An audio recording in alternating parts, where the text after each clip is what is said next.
Oi pessoal, aqui é Marcelo Serrano e esse é mais um episódio do podcast Itaú Views. Antes de começar, eu deixo o convite para você que nos acompanha aqui no podcast seguir as nossas outras plataformas. A gente tem feito vários conteúdos complementares no Instagram.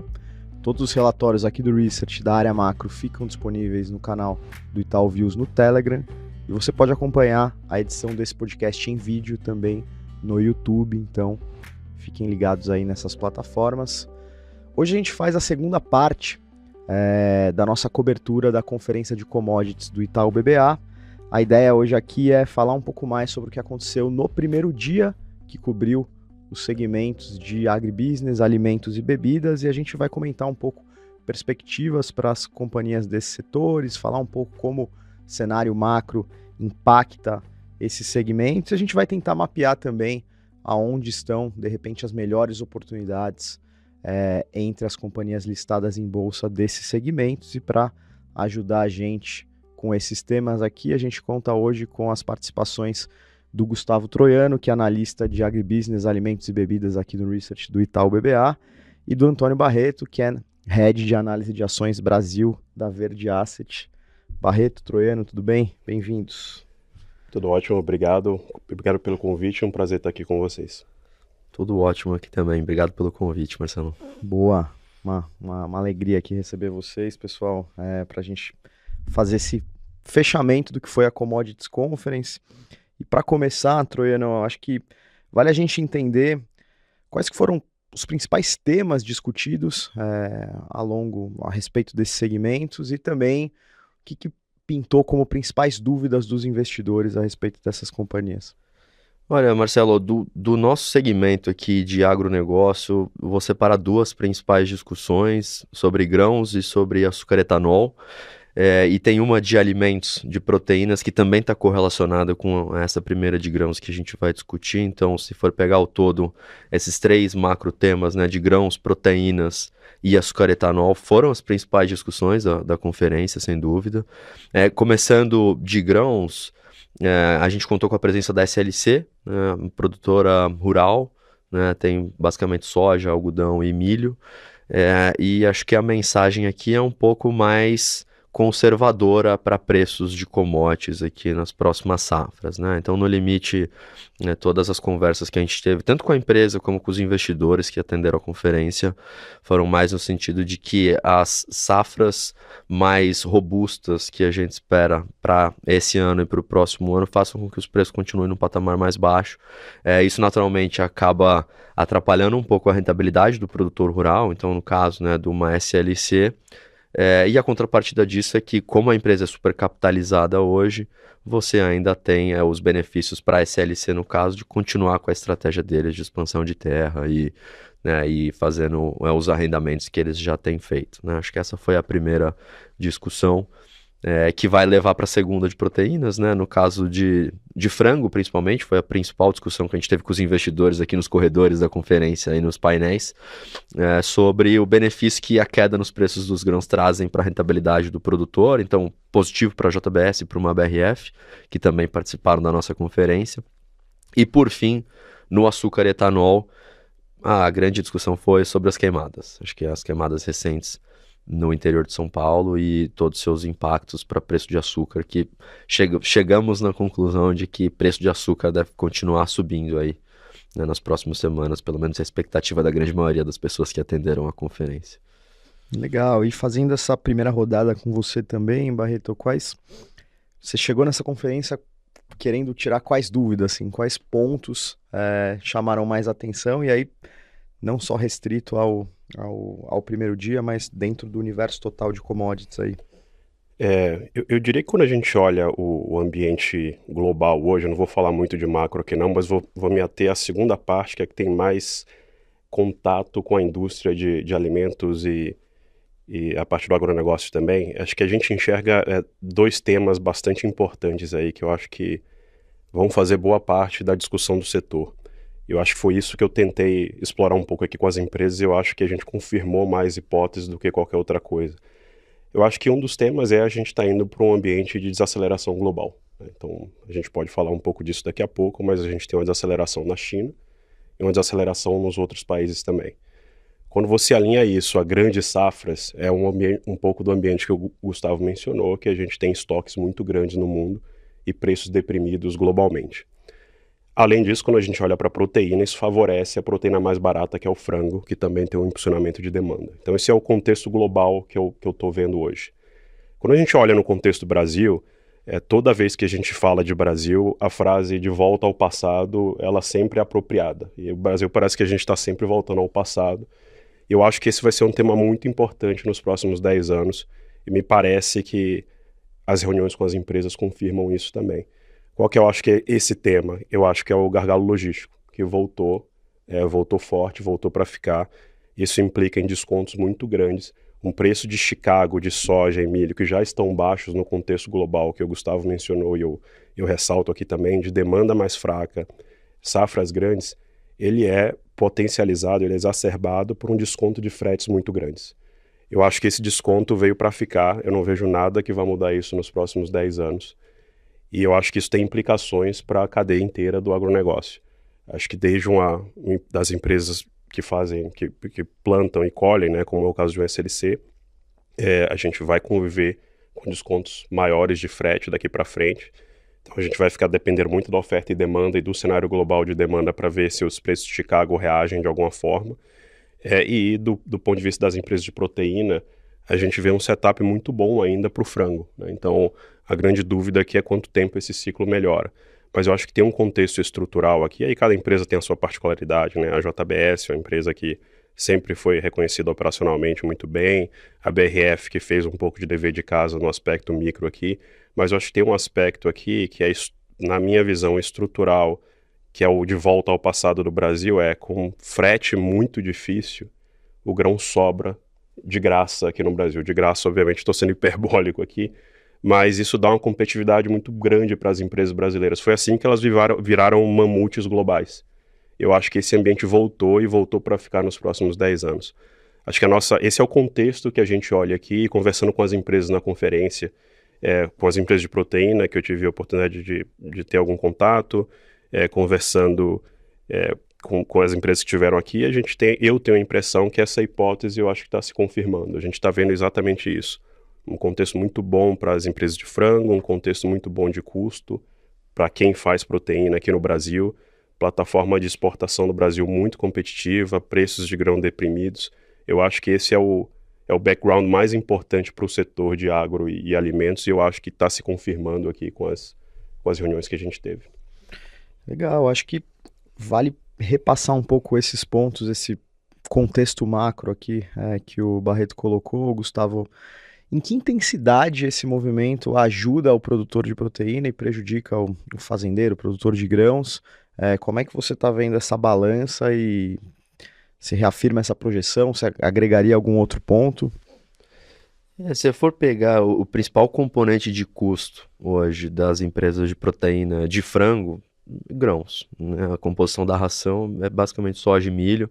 Isso dá um pouco menos da metade do custo, né, dos produtores de frango, então é super relevante.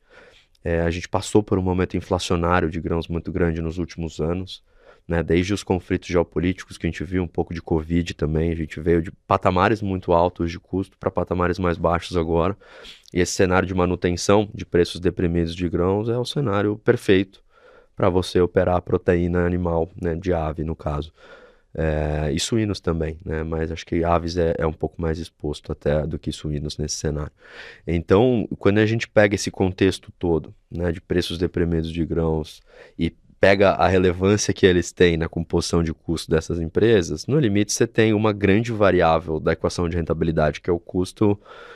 A gente não gosta de falar que está resolvido no mundo de commodities aqui, porque tudo pode mudar muito rápido, mas a gente tem uma visibilidade de que pelo menos para os próximos trimestres a gente fica com um cenário bastante confortável para a variável custo da equação de rentabilidade. A segunda variável é o preço da proteína.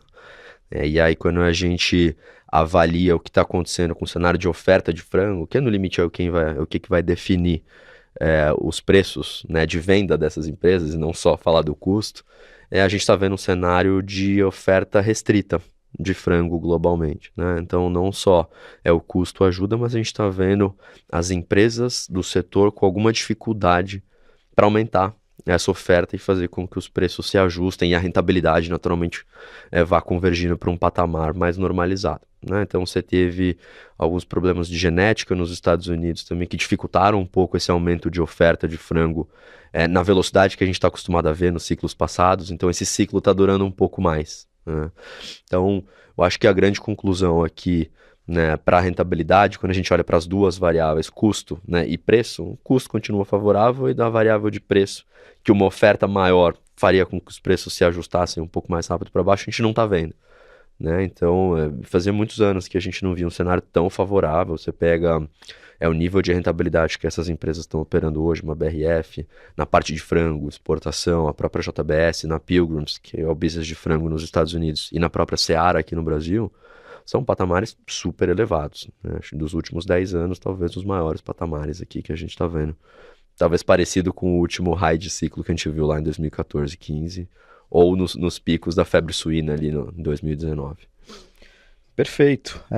Barreto, falando um pouco de indicadores macroeconômicos agora, se a gente colocar na balança o atual patamar de câmbio e uma projeção, olhando para a política monetária de aumento de juros por aqui, que pode trazer até uma apreciação do real, como tudo isso impacta as empresas desse universo, que são exportadoras, que devem, por um lado, ser prejudicadas com uma apreciação do real, mas por outro, alguma dinâmica doméstica melhor, e como que esse cenário, essas projeções macroeconômicas devem impactar os setores? Eu acho que é sempre mais difícil a gente comentar do curto prazo, né? Então, deixa eu tentar deixar claro um pouco o que é a nossa cabeça pensando no médio prazo. A gente não é muito otimista com a situação fiscal do Brasil, acho que não tem como ser. Então, a gente vê um crescimento da dívida que é bastante grande, dívida bruta, PIB, a gente não vê grandes esforços para estancar o crescimento dessa dívida. Embora exista muita discussão em torno do orçamento, do arcabouço, a quantidade de coisas que vão ficando fora desse arcabouço do orçamento começam a preocupar a gente, que o que está sendo endereçado é um problema que não resolve a foto, o filme como um todo, que é o crescimento da dívida do Brasil. Então, nesse contexto, a gente é pessimista do ponto de vista fiscal. Eu acho que no curto prazo tem alguns miniciclos, alguns contextos que podem variar um pouco isso. Então, a gente deve ver algum aumento de juros aqui no Brasil, alguma queda de juros nos Estados Unidos. Isso pode dar uma influenciada no câmbio, pode ser que tenha alguma apreciação temporária, mas no contexto maior, a gente acha que é um contexto difícil para o fiscal Brasil e para os ativos brasileiros como um todo, inclusive o câmbio. Então, quando a gente olha isso por impacto para essas empresas, a gente acha que a gente está falando de um setor majoritariamente exportador aqui no Brasil. Então, se a gente tem, na média, um câmbio mais depreciado, isso é bom. Então, esse contexto, eu imagino que ainda seja o nosso cenário base.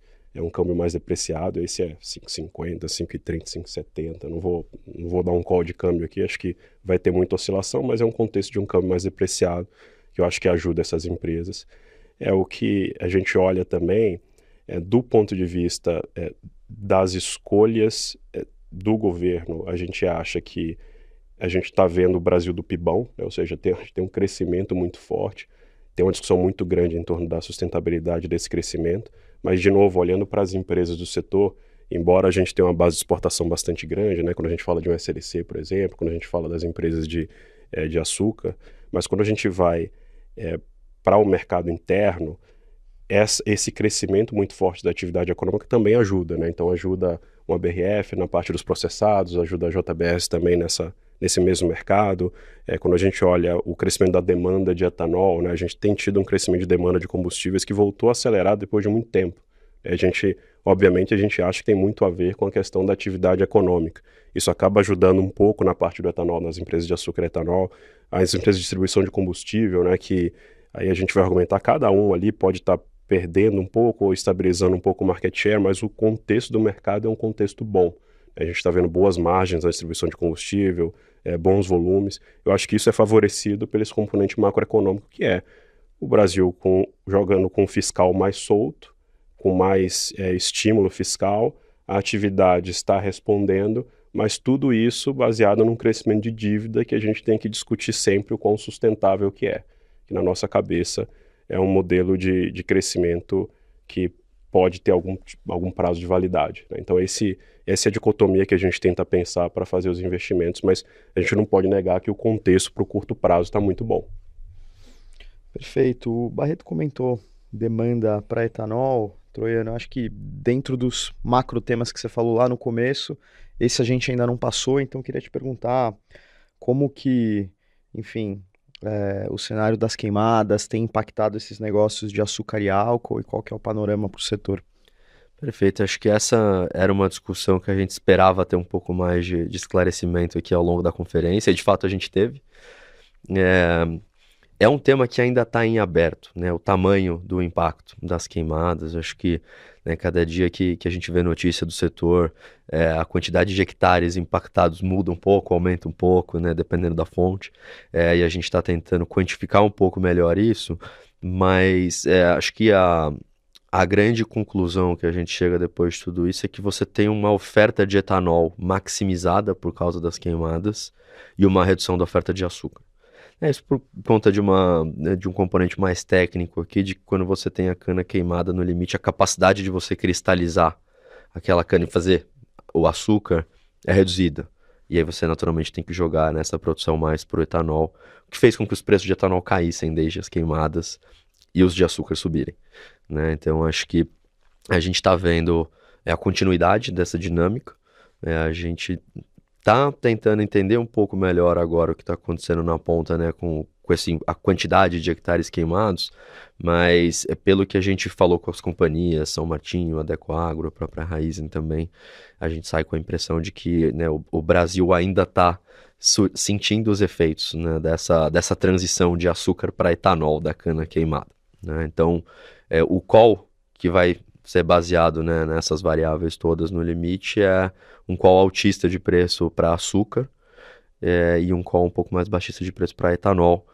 Isso tudo vai combinar também com uma expectativa que a gente já tinha aqui de uma moagem um pouco mais fraca no final da safra. Então a gente já estava com uma visão um pouco mais otimista para preço de açúcar para o final dessa safra, que no limite foi acentuado por essa dinâmica de queimadas que aconteceram agora, né, no último mês. Perfeito. Antônio, já encaminhando para o final desse bate-papo, queria falar um pouco sobre as teses, sobre as ações que, de alguma forma, ajudam a gente tangibilizar um pouco essas discussões de cenário que a gente teve aqui, quais que, de alguma forma, retratam aí melhor o otimismo de vocês e representam posições aí da Verde. Essa é uma discussão que a gente tem, que a gente discutiu um cenário razoavelmente positivo, né, para a maioria das empresas que estão aqui na conferência, né? Isso se reflete nas conversas que a gente teve. Boas conversas na parte de proteína, boas conversas na parte de açúcar e etanol, embora que eu acho com um pouco mais de dificuldades, boas conversas em distribuição de combustível. Então a gente consegue ver esse contexto. Só que do ponto de vista de investimento, acho que, pelo menos como a gente pensa, a gente precisa ser um pouco mais seletivo, porque a gente está vendo um custo de capital muito caro no Brasil, em linha com esse momento que eu mencionei aqui de fiscal mais solto. Então, quando a gente olha os múltiplos dos setores, eu acho que isso não vale só para os setores de commodities, que a gente olha outros setores também, os múltiplos parecem atrativos. Mas eu acho que desde que essa curva de juros ela caia, né? Hoje a gente tem uma curva de juros muito longa, muito, muito alta. Então isso acaba, no limite, com o juro mais alto, os múltiplos têm que ser mais baixos mesmo. Então a gente consegue ver múltiplos razoáveis, mas na nossa opinião, para o conceito do custo de capital atual, para o nível do custo de capital atual, a gente não acha que são extremamente atraentes. Então a gente está sendo muito seletivo aqui no que é que a gente aplica o dinheiro. Então o que é que eu quero dizer com isso? Quando a gente olha as empresas de proteína, a gente vê free cash flow yield, né, que é o múltiplo que o pessoal em geral gosta de olhar, num patamar de duplo dígito, mas um duplo dígito baixo. As empresas de açúcar e etanol, como a São Martinho, ali mais do high single, low double também, um SLC talvez um pouco mais baixa, mas que quando você olha no contexto absoluto, ou até relativo historicamente, são múltiplos razoáveis, são múltiplos bons. Mas quando a gente pensa em qual que é o melhor investimento agora no momento, a gente acha melhor estar numa Suzano, por exemplo, que a gente está vendo um free cash flow de mais perto de high duplo dígito, no preço de celulose que a gente acha que é condizente com o que a gente deve ver em 2025 e no patamar de câmbio também. embora ela esteja num ciclo menos favorável do que a maioria dessas empresas que a gente falou aqui. Então, quando a gente investe, a gente tem que escolher, né, um pouco. Você pode escolher uma empresa com um momentum melhor, mas que não tem um valuation tão atrativo. Você pode escolher uma empresa com um momentum um pouco pior, que tem um valuation um pouco mais atrativo. Nesse caso, a gente prefere colocar as nossas fichas numa empresa que, nesse momento, a gente acha que não está num ciclo tão positivo, que é a Suzano, mas com um valuation muito bom, e a gente acha que, pelo mercado ter um crescimento estrutural mais saudável, a gente acha que esse ciclo de baixa ele não é tão duradouro assim. Então, a gente está sendo um pouco contracíclico aqui, apostando numa empresa que a gente acha que está num patamar de preço que é realmente muito favorável. Então, essa é a nossa principal aposta no setor. E nesses temas que a gente conversou aqui, a gente acaba tendo uma participação indireta numa outra empresa que é a Rumo, que ela não está aqui na conferência, não é propriamente uma empresa de commodities, mas tem tudo a ver com tudo que a gente falou aqui. Eu acho que o que a gente vai ver nos próximos 10 anos é o Brasil de sempre, é o Brasil de volta ao passado, que é o agronegócio, é o único setor no Brasil que cresce produtividade há 4 décadas. A gente tem uma dificuldade crônica de crescer a logística, por uma questão de custo de capital, por uma questão de marco regulatório deficiente, por uma questão de miopia dos stakeholders do setor.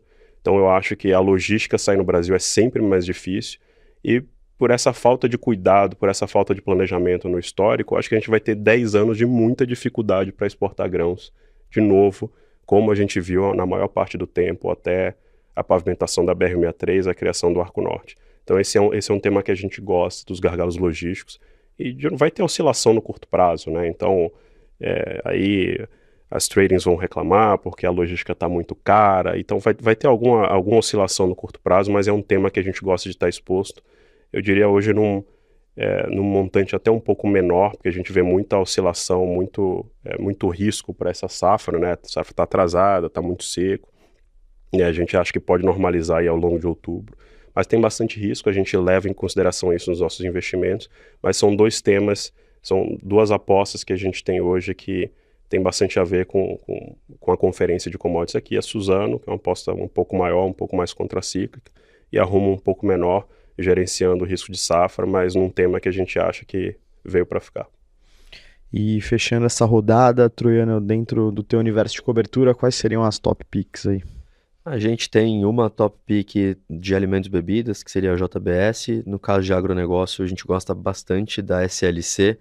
Eu acho que são teses completamente diferentes e que, em termos de drivers, né? Acho que o Antônio colocou o momentum e o valuation aqui. Eu acho que a SLC é a empresa que parece muito barata, mas não está num momento bom, justamente porque os grãos estão para baixo. Então, usando, né, acho que as variáveis usadas pelo Antônio aqui, né, no caso da SLC, é uma empresa que tem muito valor intrínseco. É uma empresa super eficiente, no limite, eu acho que no setor de commodity, você ser eficiente em custo, no final do dia, é o que vale, porque você está sendo mais eficiente que o teu competidor e aí você vai conseguir fazer rentabilidade quando os outros têm mais dificuldade em fazê-la. Então, a SLC consegue se adaptar bem a esses cenários de grão mais baixo. E no longo prazo, quando você tiver uma normalização de preço de commodity, é uma empresa que está fazendo bom uso do capital nessa baixa de ciclo, está expandindo terra, né, em condições de arrendamento super favoráveis, para que no próximo high de ciclo ele tenha um portfólio maior de terra para conseguir capitalizar melhor, né, esse preço de commodity para cima, uma vez que ele chegue. E acho que tratando de commodity, uma hora a gente vai ver alguma quebra de safra em algum lugar e a gente vai conseguir ter um upside significativo, porque o valor da empresa hoje, né, parece muito baixo perto do valor intrínseco que ela pode oferecer. No caso da JBS, eu acho que os drivers mudam um pouco. E aí é outra tese positiva, mas com uma cabeça um pouco diferente. No caso da JBS, o momentum está super favorável, justamente pelo fato de os grãos estarem comprimidos, né? O preço de grão está comprimido, e aí no limite o que a gente vê é uma empresa que está num patamar de rentabilidade muito bom, né? Ponto de vista free cash flow, eu acho que não chega no duplo dígito alto, né? De outras empresas, de outros subsegmentos aí de commodities, a gente está vendo mais ou menos 15% de free cash flow yield no JBS para esse ano, mais perto de 13% para o ano que vem, né? Não chega perto de 20%, mas dentro da nossa cobertura é um cenário em que a gente consegue acoplar um valuation atrativo com um momentum super favorável por conta dessa dinâmica, né? Não só de grãos, mas de oferta de frango que ainda está comprimida, as empresas estavam bastante otimistas aqui na conferência sobre isso. Acho que até feedback de investidor nas conversas que a gente teve pós-conferência foram muito em cima disso, né, de uma manutenção do discurso positivo sobre esse ciclo de frango, que usualmente é bastante curto, mas dessa vez está durando um pouco mais. Então a gente segue com a JBS como a nossa top pick no universo de alimentos e bebidas, mais por momentum, mas também tem um valuation atrativo, e no caso da SLC é um valuation super atrativo com um momentum menos favorável. Bacana, acho que a gente conseguiu cobrir bem a pauta de hoje. Eu queria, antes de terminar, agradecer novamente as participações do Antônio e do Gustavo aqui nesse episódio. Valeu, pessoal. Obrigado, pessoal. Valeu pelo convite. Valeu.